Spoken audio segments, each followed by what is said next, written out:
Uwian na.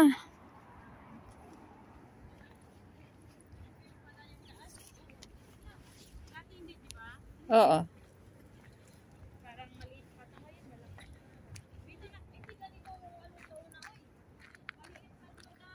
Uwian na.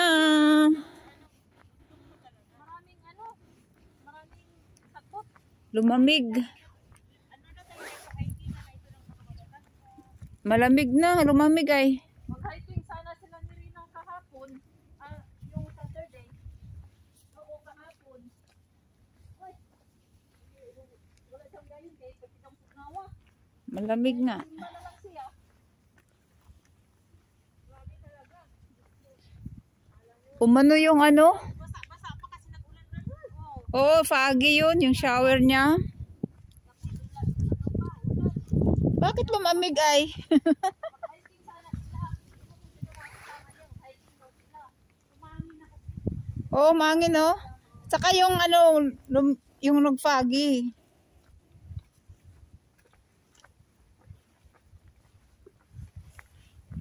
Pero tingnan mo, mag-isa lang siya nag-akit. Oo, wala lang.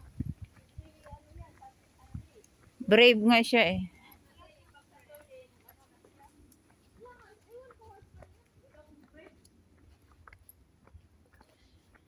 Siguro pag umuwi ganyan din. Ganyan naman life ko. Maglakad-lakad.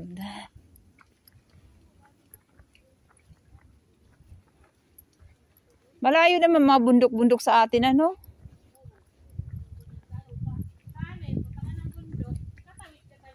Oo, doon ka talaga. Punta ka talaga doon sa...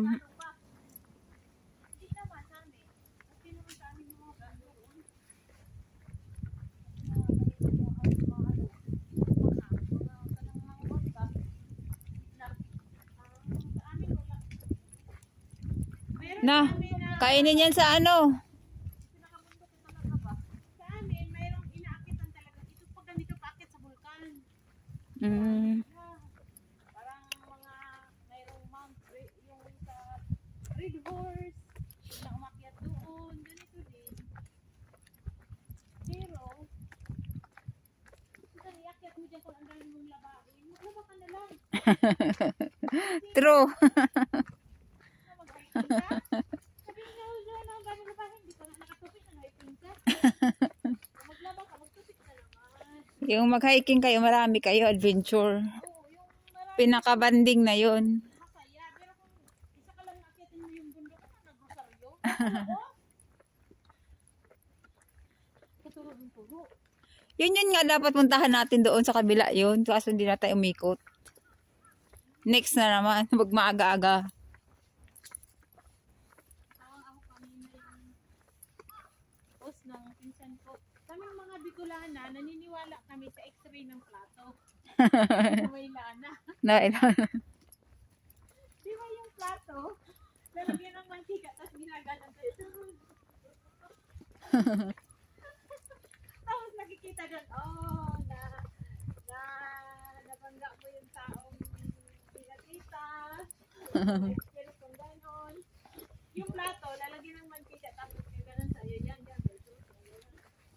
May lana. Mga extra-extra pa lang ganyan sa mga ano na. Oo. Tinawag nila na x-ray daw. Tapos makita na doon yung mga, yung cross, dinala ng kandila. Yung mga online healer.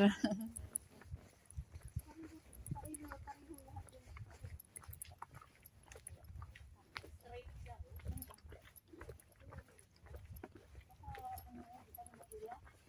Yan ang ginagawang balik.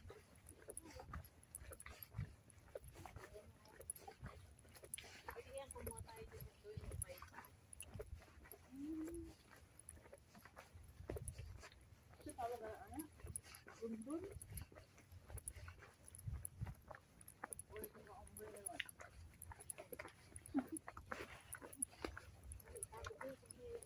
Kaya, kainin na.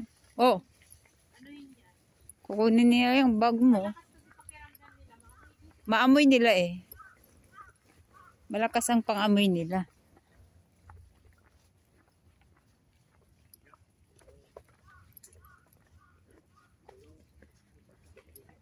Ganda na yung mga dahon, no? Yung mga dahon nila. Nag-change ang dahon. Ito, oh, ganda yung dahon nito, oh. No? Ano na kasi spring na eh.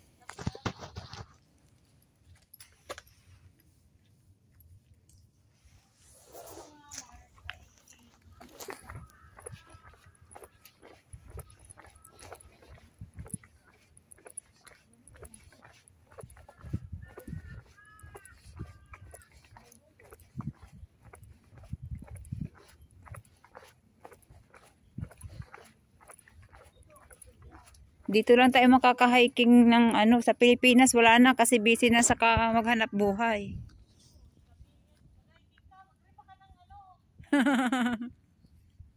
Tama.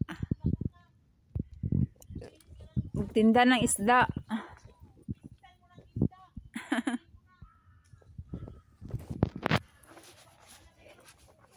Hindi nga matapos-tapos doon eh, no?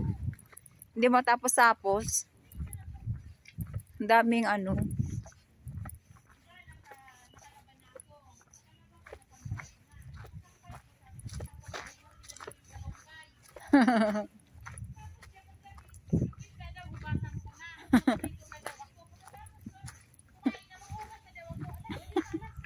Merinda. Wala nang katapos. Ako pa na-prito ko ng ano ng saging kasi ang dami naming dalang saging nung pumunta kami sa bukid. Pinirito, nilaga. Yan, dalawa lang yan.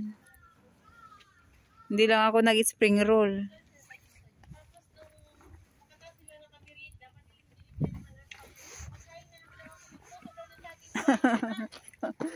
Ay, Diyos ko.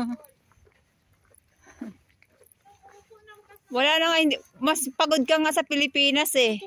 Ay, mas pagod ka. Kasi maglaba ka, mainit. Hindi pa matapos yung labahin mo, magluto ka na naman ng pananghalian.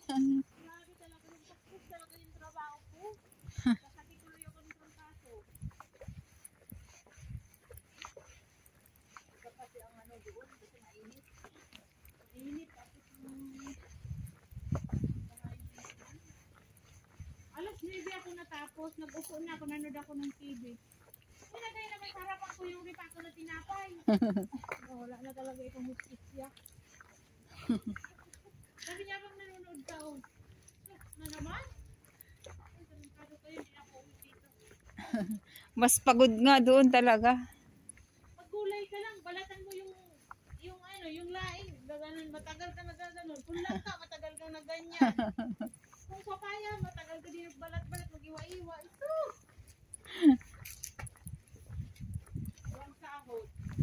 Walang sahod, pagod. Pero masaya naman. Masaya kasi kaya nakakain sila ng ano, parang excited. Pero matagal-tagal na, natulog. Huwag niyo akong utusan ng mga 2 weeks before ko uwi ah. Hindi na ako magtrabaho. Tapos na obligasyon ko.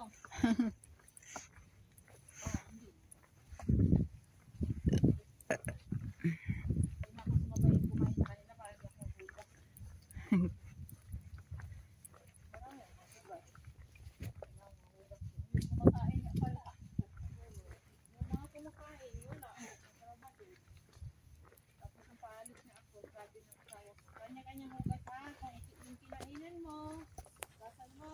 Di ka maghugas. O yan ang baso mo. Pag binasag mo, ang baso. Hinago na yung mga ano. Di ba rin ang asawa ko, hinabas ko yung, para basta ko din naman sana yung maganda, di ba? Yung komportable. Oo. Yung mga gamit, na magamit din, tapos para maayos. Sige yan din. Pinawasan na naman yan. Pinawasan na naman yan. Si mama, ang daming ano, mga pinggan niya, ang gaganda talaga, mga babasagin, gaganda. Ang dami, yung mga mug, mga... Tapos sabi ko, kada kain labas ng pinggan. Kasi kada hugas, balik niya doon sa aparador. Kabinet niya, oo. Sabi ko, wag mo na, marami pa tayo, gamitin muna natin. Kada hugas, balik doon, punasan, balik doon. Kada ano ko naman, oo, lahat ng matandaan niya, lahat ng gamit niya. Hindi talaga yan maano na, hindi mo niya makikita yung mga gamit niya. Kada uwi ko doon, hanap siya ng mga kung ano, kalkal naman ako ng mga gamit doon. Kung saan, kasi hindi talaga titigil, hindi niya makita yung gamit niya.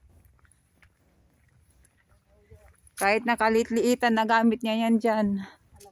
Alam niya kung anong mga gamit niya nawala sa kanya. Tapos yung, sabi ko, wag mo nang ano, sabi kasi marami daw kalat daw, kasi maraming hugasan daw, pag maraming mga pinggan na ilabas. Okay na daw yung konti lang kasi maghuhugas na, kasi wala nang gagamitin. Kaysa yung marami daw mga pinggan na nagagamitin, mas marami ang hugasan kasi hindi na maghugas dahil maraming gamit. Buti na yung konti kasi maghugas na.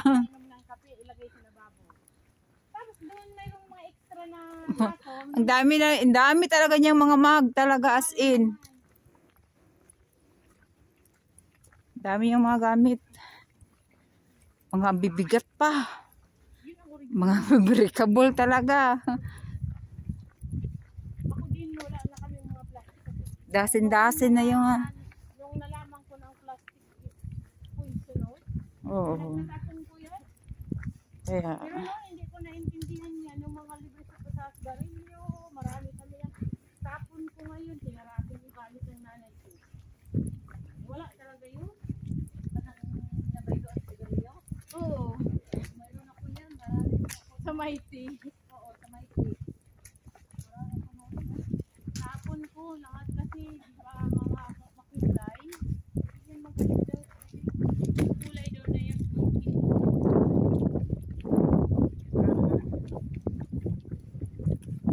Tapos gusto ko yung ano, nagpil kami ng yung lipat.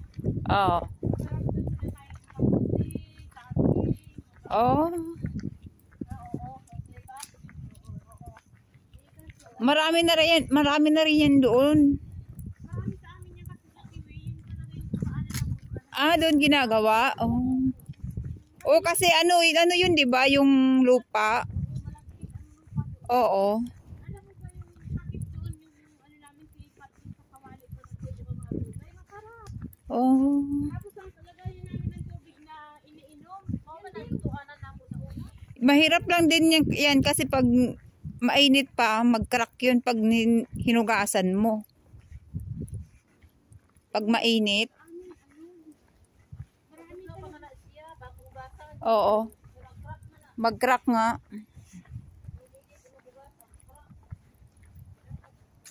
Sa Pilipinas, hindi ko sa ugas. Ugasan pa nga yan pag kinabukasan na gamitin ulit.